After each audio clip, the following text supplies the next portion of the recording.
Gudlavalleru engineering కళాశాలలో CC కెమెరాలు పెట్టారు అనే వివాదం సద్దుమణిగింది. సీఎం ఆదేశాలతో గుడ్లవల్లేరు ఇంజనీరింగ్ కళాశాల ఘటనపై విచారణ వేగవంతం చేశారు పోలీసులు. విద్యార్థినులు, కళాశాల సిబ్బంది, తల్లిదండ్రుల సమక్షంలోనే హాస్టల్ మొత్తం కూడా తనిఖీలు చేశారు.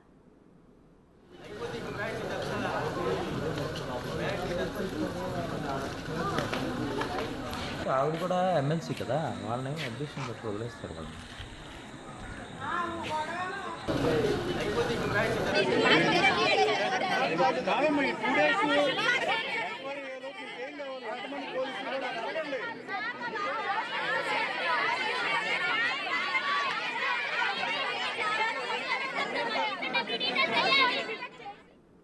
ఎలక్ట్రానిక్ డివైజెస్ ను గుర్తించే పరికరాలతో హాస్టల్లో అనుమానపు తనిఖీలు చేశారు. అయితే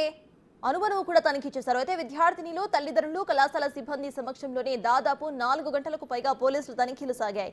ఈ సోదాల్లో హిడెన్ కెమెరాస్ ఎక్కడా కూడా లభించలేదు.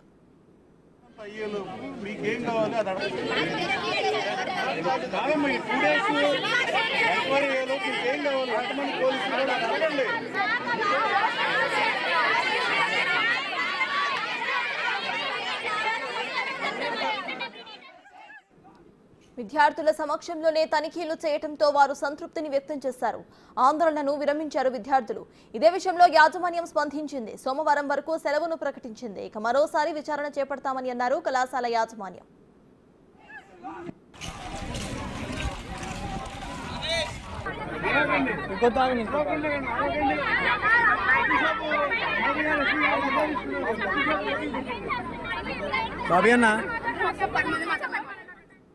ఆందోళనలు చేస్తున్న విద్యార్థులపై ఎలాంటి చర్యలు, కక్ష సాధింపులు ఉండవని కళాశాల యాజమాన్యానికి మంత్రి కొల్లు రవీంద్ర సూచించారు. ఆందోళన చేసిన విద్యార్థినుల పట్ల వేధింపులు ఉంటే ధైర్యంగా తమకు ఫిర్యాదు చేయాలని మంత్రి కొల్లు రవీంద్ర చెప్పారు. ప్రభుత్వం తీసుకున్న చర్యల పట్ల విద్యార్థులు సంతృప్తిని వ్యక్తం చేశారు. హాస్టల్లో ఉండేందుకు అంగీకరించారు.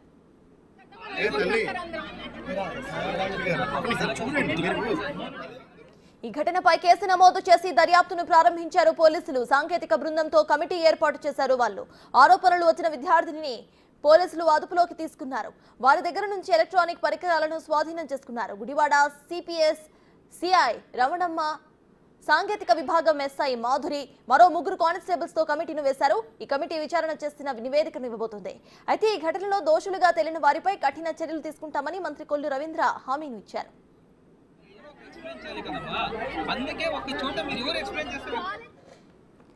ఈ గుడ్లవల్లేరు ఘటనకు సంబంధించిన అప్డేట్స్ మా ప్రతినిధి శివ అందిస్తారు. శివ, చెప్పండి. అటు హిడెన్ కెమెరాస్ ఏమీ లేవంటూ పోలీసులు తేల్చి చెప్పడం మనం ప్రెజెంట్ చూస్తున్నాము. ప్రెజెంట్ అక్కడ అప్డేట్స్ ఏంటి?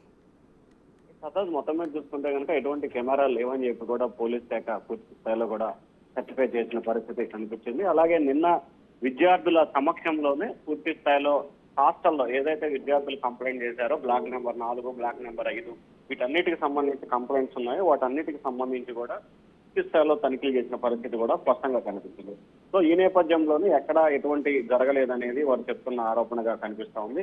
సో మొత్తం మీద చూసుకుంటే విద్యార్థులకు సంబంధించి విద్యార్థుల సమక్షంలోనే పోలీసులు, విద్యార్థి అధికారులు, అలాగే విద్యాశాఖ అధికారులు అందరూ కలిసి కూడా తనిఖీలు చేశారు. కాకినాడ జేఎన్సీ నుంచి ఎక్కడ ఎటువంటి కెమెరాలు కానీ సీసీ ఫుటేజ్లు కానీ లేవని చెప్పి అధికారులు ధృవీకరించారు. అలాగే 3 రోజుల పాటు హాస్టల్కి సెలవిచ్చి రానున్న 2-3 రోజుల పాటు మరోసారి తనిఖీలు చేయాలని చెప్పి కూడా నిర్ణయం తీసుకున్నారు. అలాగే విద్యార్థులపై ఎటువంటి కక్షపూరిత చర్యలు తీసుకోకూడదని చెప్పి మంత్రి కొల్లు రవీంద్ర స్పష్టమైన ఆదేశాలు అయితే జారీ చేశారు. Thank you Shiva.